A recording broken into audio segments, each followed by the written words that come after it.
Bonsoir, bienvenue sur Histoire d'en dire plus. Aujourd'hui, on va parler d'une série télévisée bien connue dans les années 70, Columbo. Voilà. Donc Columbo, c'est une série télévisée policière américaine créée par Richard Levinson et William Link, dans laquelle le rôle titre est interprété par Peter Falk, un inspecteur de police. Son grade dans la police américaine est celui de lieutenant, en apparence un peu simplé, brouillon et laborieux. Il se révèle en réalité très intelligent, obstiné et perspicace. L'originalité de la série réside dans le fait que le spectateur connaît l'assassin et bien souvent le mobile du crime dès le début de l'épisode. L'intérêt de l'intrigue consiste à découvrir de quelle façon l'enquêteur parviendra à démasquer le criminel. La particularité la plus marquante de la série est de toujours montrer la préparation du meurtre et de sa réalisation au début de l'épisode. Ainsi, contrairement aux fictions policières habituelles, le téléspectateur sait immédiatement qui est l'assassin et comment il échafaude son crime.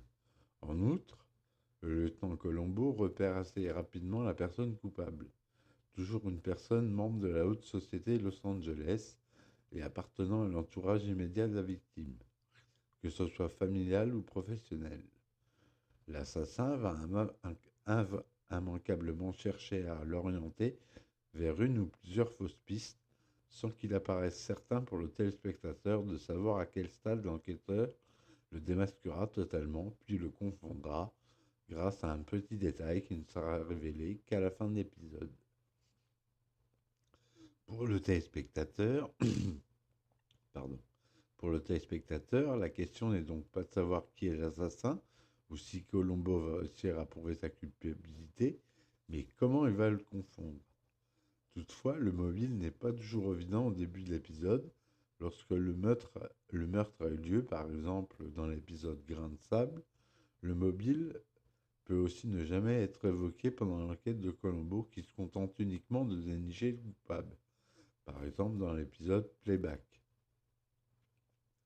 Parmi les séries télévisées, Colombo est un cas particulier dans la mesure où il n'y a pas de générique musical commun à tous les épisodes, mis à part une ritournelle qui revient épisodiquement, généralement sifflée par Colombo et parfois orchestrée, et régulièrement diffusée depuis 1968. Les images et le graphisme du générique ne sont pas identiques à chaque épisode, notamment pour les épisodes pilotes où la police d'écriture des génériques ne suit pas de code particulier. Par exemple, les génériques du téléfilm de 1968 et du pilote de 1971 sont en blanc et ne mentionnent même pas le nom Colombo. De même, le générique de fin du pilote défile de haut en bas, ce qui est unique dans toute la série. De manière générale, les épisodes suivants ont un générique de couleur jaune. Seule constante, le lieutenant Colombo est incarné par l'acteur américain Peter Falk tout au long de la série. Dans l'épisode La montre témoin, le premier suspect de Colombo n'est finalement pas le meurtrier. Le véritable coupable est démasqué à la fin de l'épisode lors de la présentation des conclusions faites par le lieutenant et ses collègues devant plusieurs suspects, à la manière des romans d'Agatha Christie. L'épisode Meurtre de visage est le seul coécrit par Peter Falk. Dans cet épisode, le lieutenant Colombo se laisse embrasser sur la bouche par sa principale suspecte et il semble que ce soit mieux pour la leurrer, mais l'ambiguïté n'est pas complètement levée. Historique des diffusions.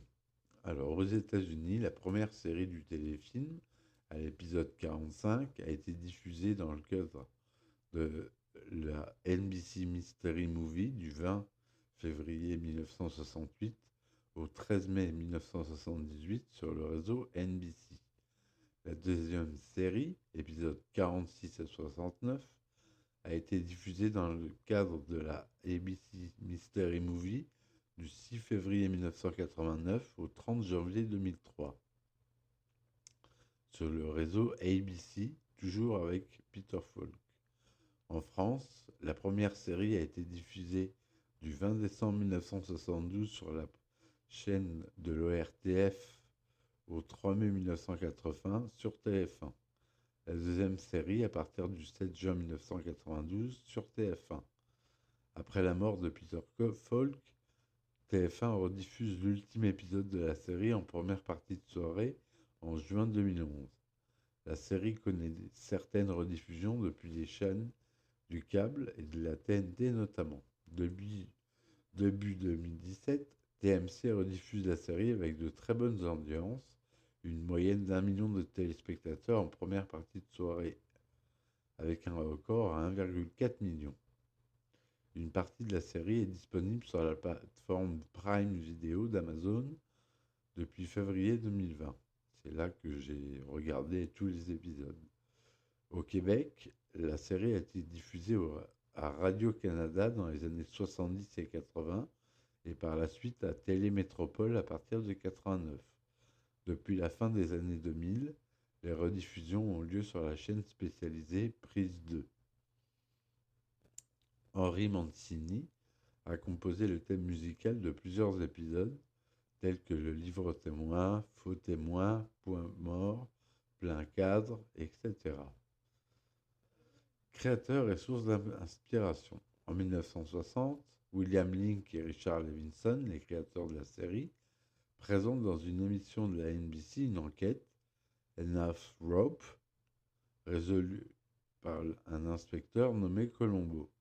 Ces deux auteurs font ensuite une pièce de théâtre intitulée Prescription Murder, dont la première est jouée en 1962 à San Francisco. Elle sera aussi jouée en France sous le titre Meurtre sous prescription. En 1967, les auteurs l'adaptent pour un téléfilm diffusé en 1968 par la NBC, où le rôle de Colombo est interprété par Peter Falk. La série vient ensuite à ce téléfilm. Ce personnage, créé par les scénaristes William Link et Richard Levinson, s'inspire en partie de l'inspecteur Fichet dans le film Les Diaboliques, ainsi que Porfiry Petrovitch dans Crime et Châtiment et du prêtre détective Père Brown. Le lieutenant Colombo est policier de la brigade criminelle de Los Angeles, la LAPD. Il est très majoritairement filmé sur les lieux du crime, ainsi que chez le meurtrier ou des témoins. Il n'apparaît que très rarement dans les locaux de la police ou de la médecine légale. De fait, de nombreux ressorts comiques viennent de ses habitudes. Il porte une chemise crème ou jaune pâle, une cravate sombre et fine, des chaussures élimées. Il est vêtu d'un imperméable très usé qui lui arrive jusqu'aux genoux, d'une couleur pâle variant entre le blanc cassé, le beige et le gris sale. En plus de son carnet d'un crayon, ses poches sont souvent remplies de cigares éteints. Il les mâchouille froids ou les laisse allumer, quitte à enfumer ses interlocuteurs. Il peut aussi avoir mis des œufs durs dans ses poches. Le lieutenant conduit une Peugeot 403 décapotable grise, dont il note presque jamais la capote. L'état de la voiture se dégrade au fur et à mesure de l'évolution de la série, au point d'avoir un aspect délabré et contrastant de manière comique avec les véhicules souvent luxueux de ses interlocuteurs. Dans plusieurs épisodes, Colombo est accompagné de son Basset Hound, qui s'appelle Le Chien, à défaut de lui avoir trouvé un prénom qui le fasse réagir, débattu dans l'épisode Symphonie en noir. L'animal entre en conflit avec son maître lorsqu'il est laissé dans la voiture, que ce soit pour se faire taire ou l'empêcher de souiller les sièges. Le lieutenant évoque fréquemment sa femme pour justifier certaines de ses conclusions. Par exemple, les horaires de tournée des glaciers ambulants dans l'épisode Le Grain de Sable. Il la présente comme la compagne idéale. Sa femme n'apparaît jamais physiquement dans la série, bien que son bras apparaisse à l'écran lors d'un épisode. Un épisode a même pour thème une tentative d'empoisonnement de Madame Colombo, sans jamais montrer physiquement cette dernière. Il évoque régulièrement d'autres membres de sa famille, beaux-frères, neveux, sœurs, parents. Pardon. Colombo ne porte jamais d'armes et ne semble pas être une fine gâchette. Il prétend même avoir horreur des armes. Dans l'épisode La femme oubliée, il prend le risque de perdre son badge pour éviter d'aller au stand de tir.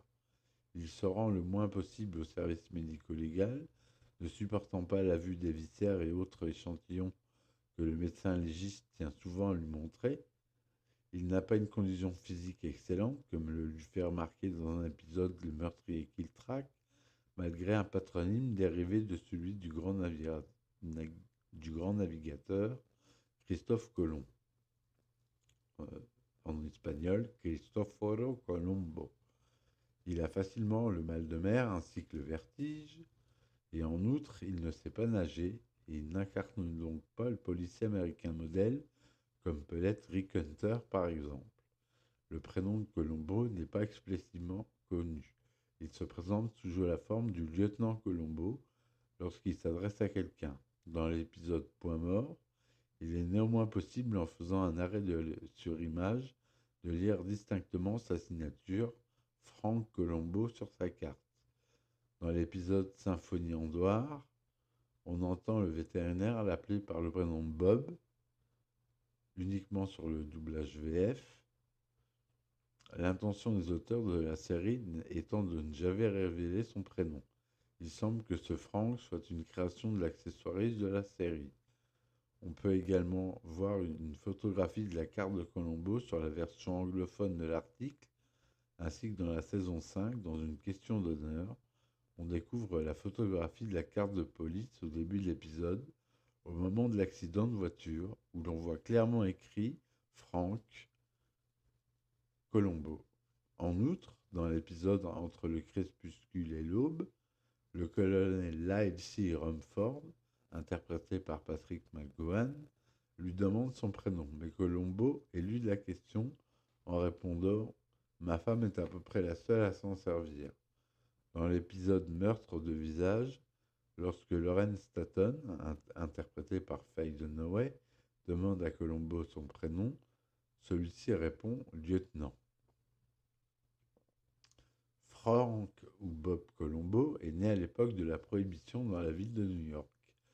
Il a grandi non loin de Chinatown.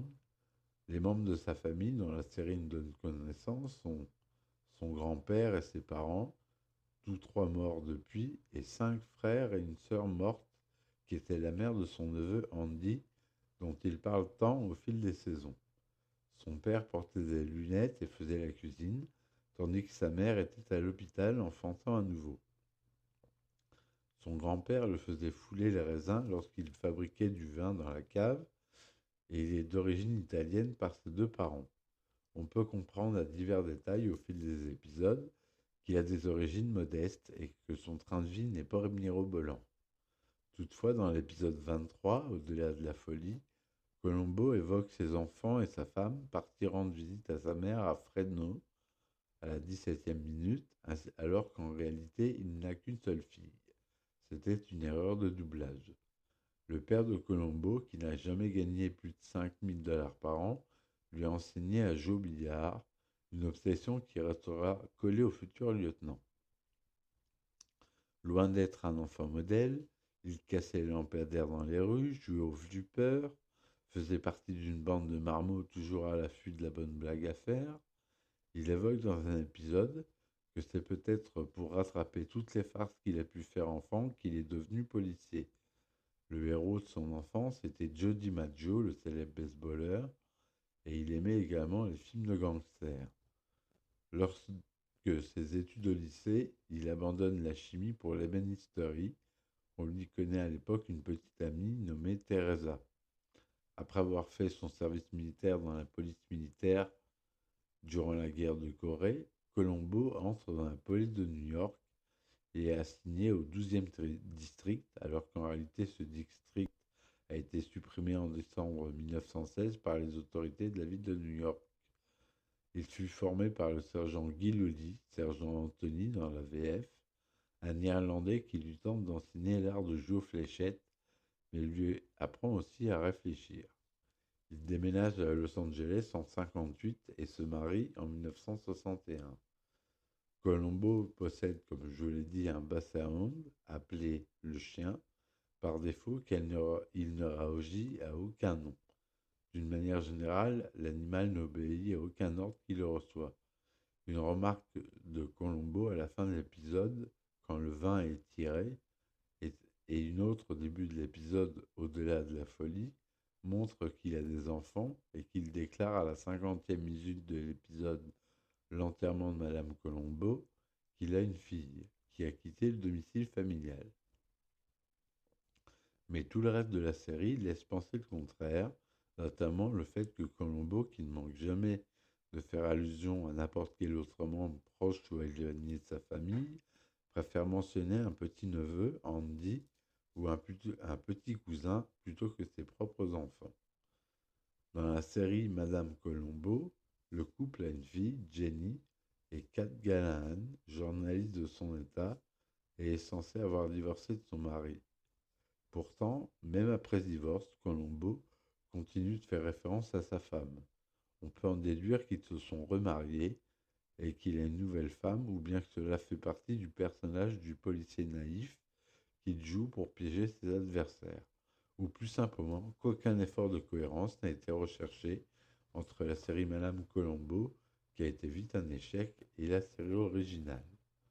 Pour rajouter à la confusion, Colombo fait une apparition surprise dans le Dean Martin Celebrity Roast of Frank Sinatra le 7 février 1978, où il demande à Sinatra un autographe pour sa femme, lui demandant d'écrire simplement pour Rose. Il donne aussi le prénom de son beau-frère George dans l'épisode 5 Poids mort, ainsi que celui de sa nièce Mary Lim, la fille de la sœur de sa femme. Divorcée et remariée à un policier, elle a 6 enfants. Dans l'épisode 45, il évoque un neveu champion de lutte et amateur de broderie. Mais à la fin de l'épisode, il affirme que son neveu vient de remporter une compétition d'haltérophilie. Ça, c'est uniquement dans la version française. À chacun son heure, est le seul épisode où on peut voir un membre de sa famille, son neveu Andy, agent de police, interprété par l'acteur Thomas Calabro, un épisode pour le moins singulier où la femme d'Andy, Melissa, est enlevée le jour de leur mariage, obligeant notre lieutenant à prendre l'enquête en main.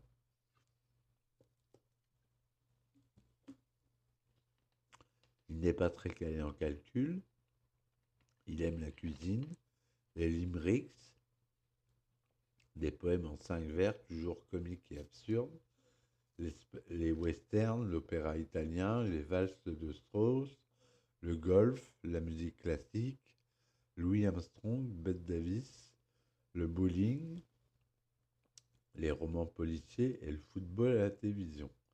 Il sait également jouer du tuba. Il affirme être expert en réglage de téléviseur alors qu'il ne l'a fait qu'une fois et le bouton lui est resté dans les mains. Il avoue lui-même ne rien connaître aux fax et aux ordinateurs. En 1970, il gagnait 11 000 $ par an. Le revenu moyen d'un ménage était de 9 000 $. Il était toujours prêt et sous, à tel point que pour leur 25e année de mariage, il envisage d'amener sa femme faire du camping plutôt que de lui offrir un objet en argent. Il n'hésite du reste jamais à récupérer discrètement un cigare ou un chocolat à portée de main. Son mets préféré est le chili con carne avec des biscuits, qu'il dévore dans un restaurant populaire qui existait réellement, le Barney Beansry de West Hollywood. Colombo adore aussi le café qu'il boit noir, les œufs durs lui servant de coupe-faim, et il parle anglais italien. Pourtant, il prétend ignorer cette langue lors d'une conversation avec le mafieux Vincenzo Fortelli ou encore dans Symphonie en noir, et il parle un peu l'espagnol. Cependant, tous ces éléments de biographie sont à prendre avec précaution, car les renseignements que donne Colombo sur lui-même sont rarement avérés. Les nombreuses références portant sur tel ou tel membre de sa famille lui servent aussi souvent de prétexte auprès d'un suspect qu'on peut douter de leur véracité. Dans l'épisode 67, il attribue à un cousin des renseignements qu'on l'a vu soutirer à un chauffeur de taxi qu'il ne connaît pas, ce qui confirme l'hypothèse qu'il invente au moins certaines allusions faites à sa famille. D'ailleurs, dans l'épisode 62, le meurtre aux deux visages, il déclare: Si tu crois tout ce qu'un lieutenant-police raconte, t'es le roi des idiots. On va parler un peu de technique.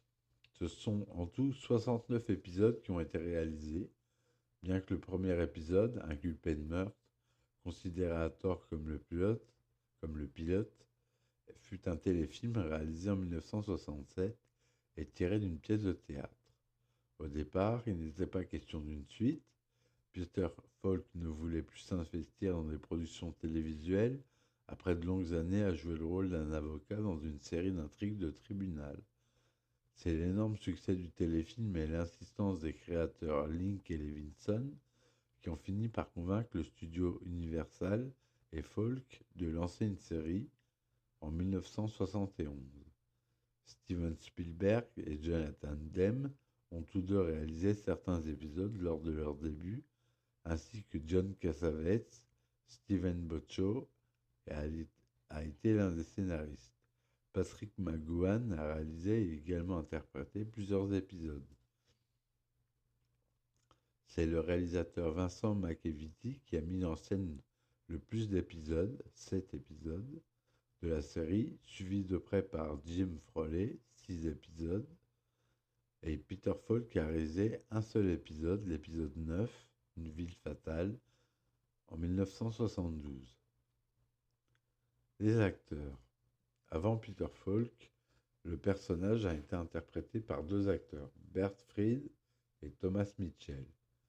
Bert Fried incarna Columbo en 1969 pour l'épisode Enough Rope de la série télévisée The Cherry Mystery Show, diffusée par NBC en 1960.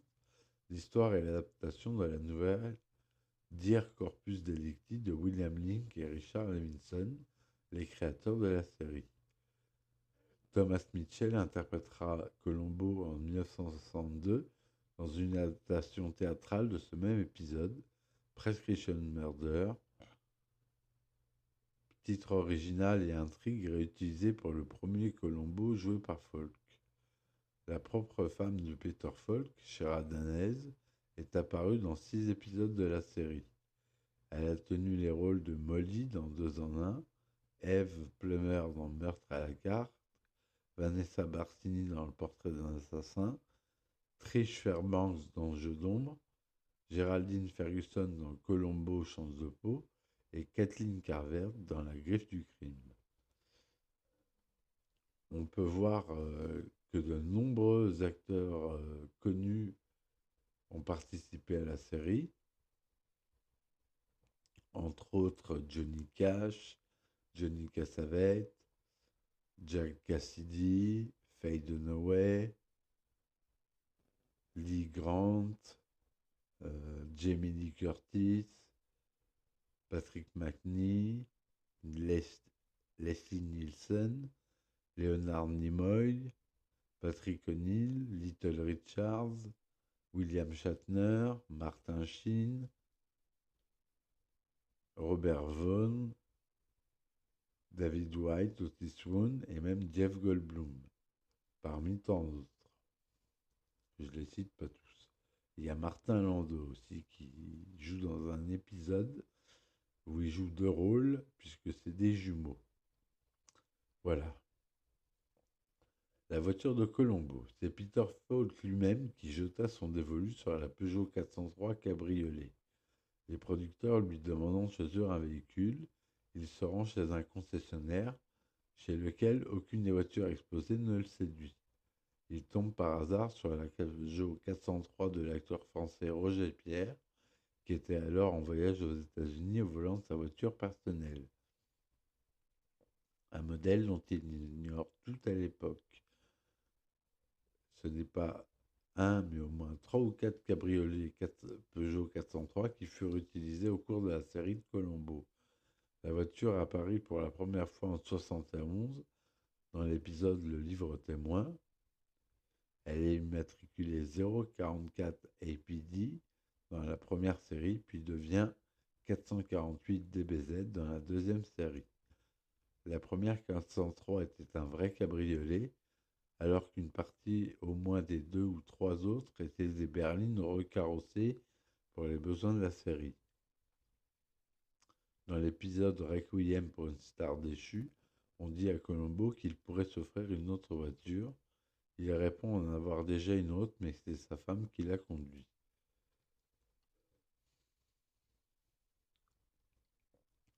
Œuvre dérivée. On n'a jamais vu la femme de Colombo dans la série originale, en dehors de son bras qui sort de sa voiture dans l'épisode Une question d'honneur. Dans l'épisode Votez pour moi, Colombo demande à un sénateur un autographe au nom de Madame Colombo. Les auteurs de la série jouent constamment sur cette omniprésence invisible.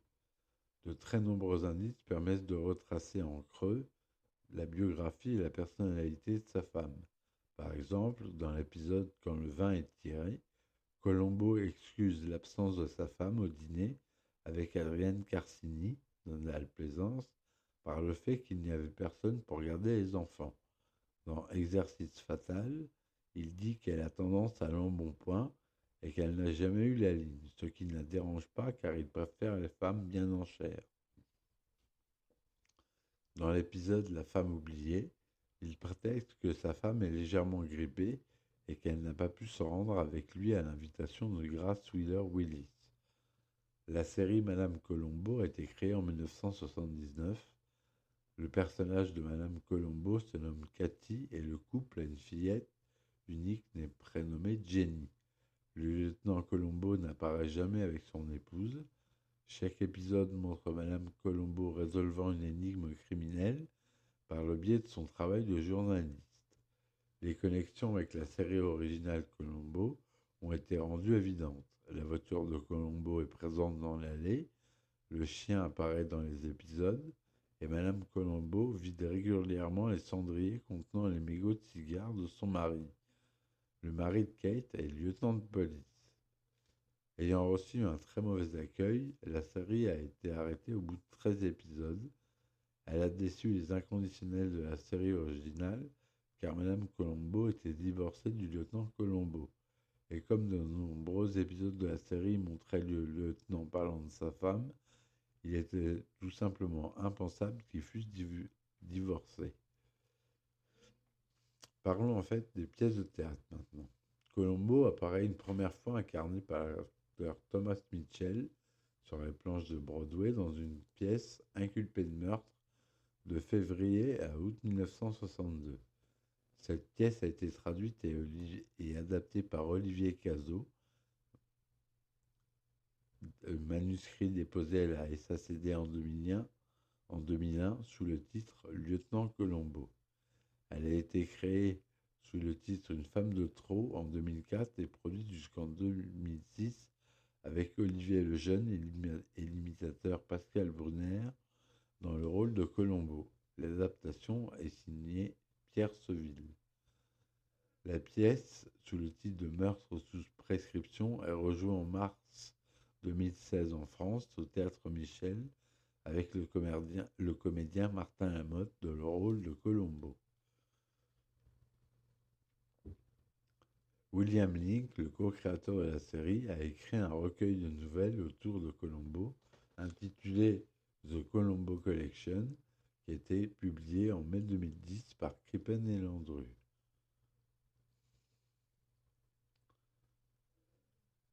Clin d'œil à la série, parodie. De 1977 à 1979, Colombo est parodié dans un dessin animé d'Hanna-Barbera Productions par le personnage Mumbly, dont l'imperméable est la voiture épave et le fait d'empêter constamment le coupable rappelle le lieutenant Colombo.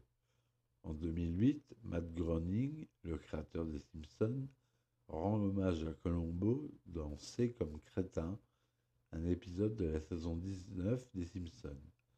Le rôle de l'inspecteur est interprété par Nelson Muntz, qui mène l'enquête sur l'éventuelle mort de Martin Prince. Le générique final est directement calqué sur celui de Colombo. Dans la version française de l'épisode 24 de la série d'animation japonaise Assassination Classroom, Koro imite un court instant Colombo. Le doubleur Alexandre Cadour tente même de prendre la voix de Serge Chauvion. Il y est fait aussi allusion dans Sonic X ou Vector de l'agence détective Chaotix parodie Colombo en portant un imperméable gris plus un cigare à la main tout en citant avec une voix similaire à l'AVF de la série ses phrases fétiches. Je voudrais vous poser une dernière question et vous voyez c'est ma femme. Clin d'œil dans les séries télévisées. Dans l'épisode 8 de la saison 4 de la série Hulk, Cameron Mitchell interprète Eddie Kane, un détective qui cumule plusieurs attributs du célèbre inspecteur, cigare, costume beige clair et vieille voiture. Fiction sonore. François Pérusse, auteur des 2 minutes du peuple, a également repris le personnage de Colombo pour l'écriture de certains sketchs Lieutenant Bocolon. Jeux vidéo. Dans l'une des cinématiques du jeu vidéo Lego City Undercover, lorsque le chef Marion Dunby appelle à une réunion, plusieurs personnages y assistent et y font référence à un des inspecteurs de police fictifs. L'un d'eux est une parodie de Colombo, reprenant par ailleurs sa phrase fétiche. Juste une dernière question, chef. Les hommages. Dans la série Le Mentaliste, Patrick Jane roule dans une ancienne voiture française, une Citroën DS, hommage indirect à Colombo. Le personnage de la bande dessinée Jack Palmer, créé en 1974 par René Pétillon, est un détective privé qui ne comprend pas grand-chose aux enquêtes qu'on lui confie et il porte un imperméable similaire à celui de Colombo. Dans le film Le Battant, réalisé par Alain Delon, Pierre Mondy interprète un commissaire qui, malgré lui, prend l'allure de différents policiers fictifs célèbres. Le commissaire Maigret, par exemple. Dans une scène située dans une chambre d'hôtel, face à Alain Delon et Anne Parillaud, sa ressemblance avec le lieutenant Colombo est flagrante. Même imperméable usé, même vieux morceau de cigare, même gestuelle, et même façon de revenir vers l'accusé en ayant oublié de poser une question. Apparition hors de la série. En 1987, dans le film franco-allemand Les ailes du désir de Wim Wenders, Peter Falk joue son propre rôle et un des jeunes qui passe le remarque et l'appelle Colombo. En 2006, Peter Falk endosse une dernière fois le costume râpé de Colombo dans une scène de la série Alias, tournée pour les 50 ans de la chaîne ABC. Sculpture. Une statue du lieutenant Colombo et de son chien a été dévoilée en 2014 sur la rue Miska Folk à Budapest, en Hongrie. Selon Antal Rogan, alors maire de district de la ville, Peter Falk aurait un lien de parenté avec l'écrivain et politicien hongrois Miska Folk, rédacteur en chef de Peter Lloyd, journal de langue allemande de la capitale hongroise, bien qu'il n'y ait aucune preuve encore pour l'affirmer. Et il y a des meurtres réels inspirés d'un épisode. En 1995, une femme et son amant se sont inspirés de l'épisode 26, Exercice fatal, pour maquiller le meurtre du mari avec un haltère. Le 14 juillet 1995, Jean-Bernard Witorska, un imprimeur de 42 ans, est retrouvé mort sur son banc de musculation dans son appartement de Sarcelles, une haltère de 50 kg à travers la gorge. Le médecin légiste conclut à une mort accidentelle par asphyxie mécanique, pensant que la victime avait fait un malaise pendant un exercice et eu la carotide écrasée. Alors que le corps doit être incinéré, une femme indique aux policiers qu'il s'agit d'un meurtre. Les investigations sont relancées et l'autopsie révèle d'abord de multiples lésions sur sa trachée, incompatibles avec une simple chute de l'haltère, ainsi que la présence d'un puissant somnifère dans son organisme.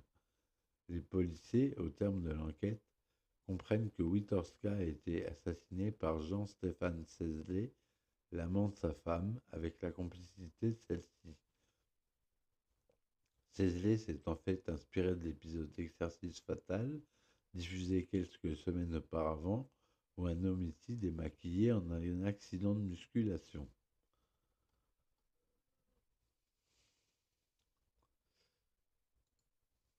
Voilà. Donc c'est tout ce que je voulais dire sur Colombo. J'espère que cet épisode vous a plu. N'oubliez pas, pour ceux qui aiment, vous pouvez regarder tous les épisodes sur Prime Video. Et je vous dis à très vite pour un nouvel épisode et merci de m'avoir écouté. Ciao, bye.